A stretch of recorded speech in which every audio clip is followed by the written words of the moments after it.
Nguyengezo, vous êtes président du parti PDS Gamibanga.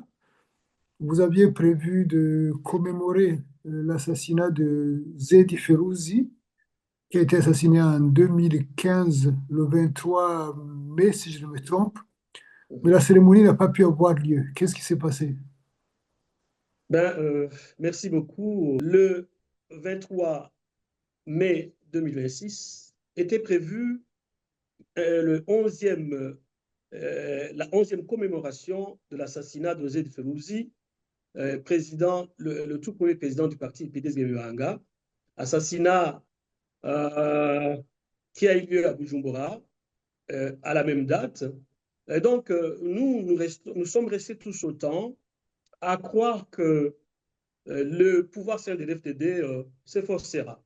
Le pouvoir sain de l'FTD inscrira dans son agenda de mener des investigations approfondies sur l'assassinat de Zed Ferouzi pour identifier et les concepteurs et les exécutants de ce plan macabre qui a emporté la vie d'un président de façon tout à fait innocente. Alors, ce jour-là, c'était il y a 3 jours, on avait signé un petit contrat avec le bailleur de la salle où devraient se dérouler ces cérémonies-là. Fort malheureusement, on n'a pas traité avec la bonne personne, parce que la bonne personne pouvait être tout naturellement le propriétaire, le patron de la salle. Or, celui avec qui on a collaboré était son adjoint, son subalterne, alors que le patron avait déjà conclu un contrat avec quelqu'un d'autre. La veille, avant que nous puissions nous rendre sur les lieux, nous avons repris contact avec la personne avec qui nous avons conclu et finalement, elle nous apprendra que c'est le patron qui a pris le dessus, donc celui qui va utiliser cette salle-là le lendemain euh, doit tout naturellement être celui qui a fait le contrat avec le boss, le grand chef. Alors, nous avons lancé un message pour nous excuser de ce petit incident, de ce désagrément, pour annoncer que nous sommes en train de nous employer pour que l'événement puisse avoir lieu. Et c'est dans les tout prochains jours que nous envisageons la tenue de cet événement pour nous, qui est majeur, pour tous les Burundais en particulier, épris de justice et de droits humains, euh, qui ont attendu indéfiniment qu'il puisse y avoir, ne fût-ce que l'annonce d'une grande investigation pour identifier les auteurs de ce crime.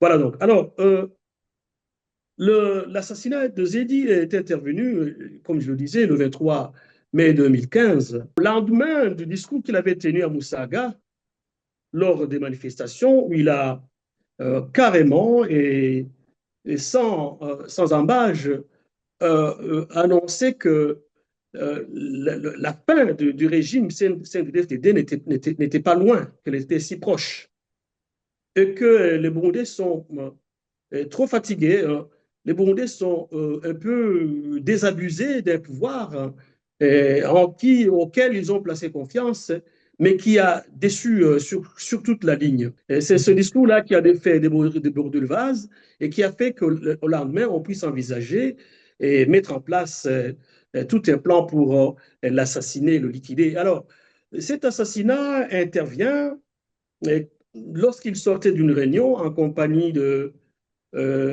son ami, son voisin, Biléa, un journaliste, mais aussi de 2 policiers qui assuraient sa garde. Et il a été assassiné à bout portant. Et, mais tout de suite, là, sur le champ, il est tombé sur ses balles. Son policier, un policier qui a assuré sa garde est directement aussi est tombé sur les balles. Seuls 2, Bileha et un autre Ézéchiel qui assurait sa garde, se sont retrouvés à l'hôpital. À l'hôpital, Ézéchiel avec toutes les entrailles dehors. Bileha, qui n'avait plus, dont la vie ne tenait plus qu'à un doigt. Et voilà, donc, cet assassinat, il est consécutif à sa participation, mais également il est consécutif au fait qu'il s'est désengagé le fait qu'il a décidé de se séparer du CNDD-FDD pour rejoindre son parti, UPDS Gabianga, dont il était lui-même d'ailleurs un des fondateurs. Et voilà, je dois rappeler, pour ceux-là qui n'ont jamais été informés, que lorsque je cherchais une réunification pour permettre à nos participations plutôt à nos membres de participer, à notre parti de participer aux élections, on a passé 3 jours à nous rencontrer en catimini, en dehors de toute curiosité. Et lui se séparant un peu de ses policiers, moi me séparant de ces jeunes qui assuraient un peu ma garde. Et pendant 3 jours, on a discuté sur les modalités d'une réunification. Et on est tombé d'accord au troisième jour. Mais avant de nous séparer, il m'a dit, ben, écoutez, c'était d'ailleurs son dernier mot, mais même, je pressens que si on réunifie ces gens, les connaissant, ils me laisseront jamais vivre. Je sais qu'ils me tueront. Alors je lui ai rassuré, ben, dit, écoutez, la vie n'appartient qu'à Dieu. Voilà, on est parti comme ça, et le lendemain, nous nous sommes présentés tous les deux au ministère de l'Intérieur. Quand le ministre Edouard nous a vus, parce qu'on est arrivé presque au même moment, quand il nous a vus, il dit, ben, Chauvinot, qu'est-ce que tu viens faire ici? Alors, en regardant à ma gauche, il a vu Zédi Ferrouzi. On était à bord d'une même voiture, la mienne, et puis il m'a dit, ben, Zédi, ah ben, toi avec Chauvinot, ça c'est quoi ça?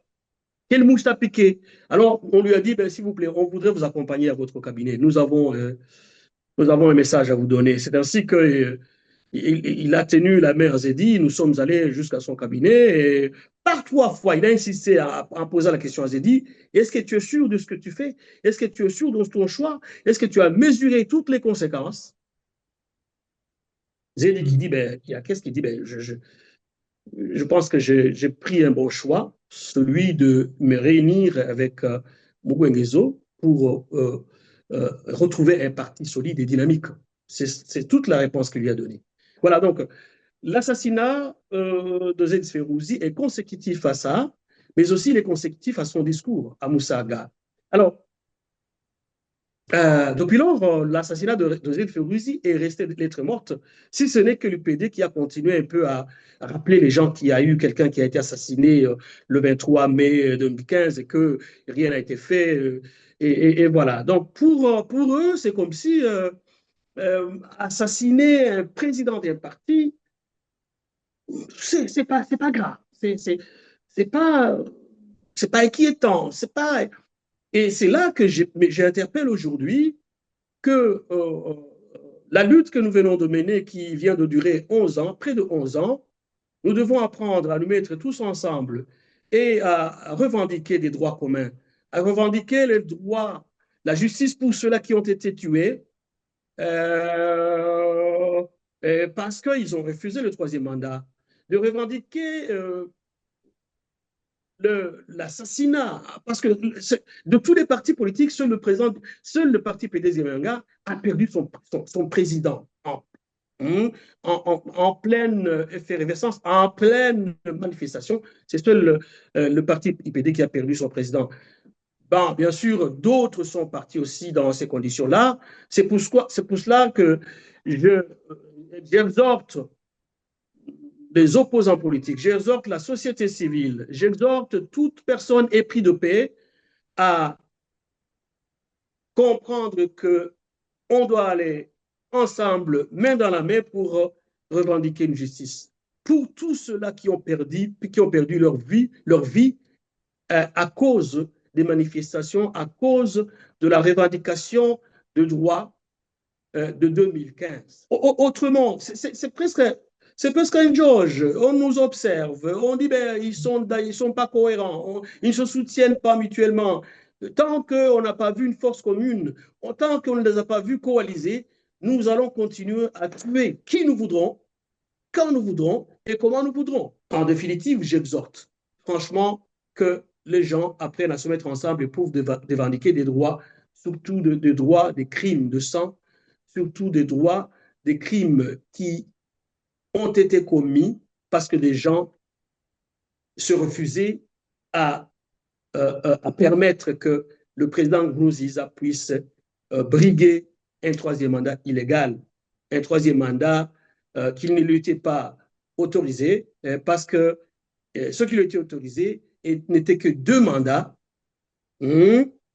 uniquement deux mandats, et pas le troisième. Le troisième était irrégulier, était illégal, était nocif.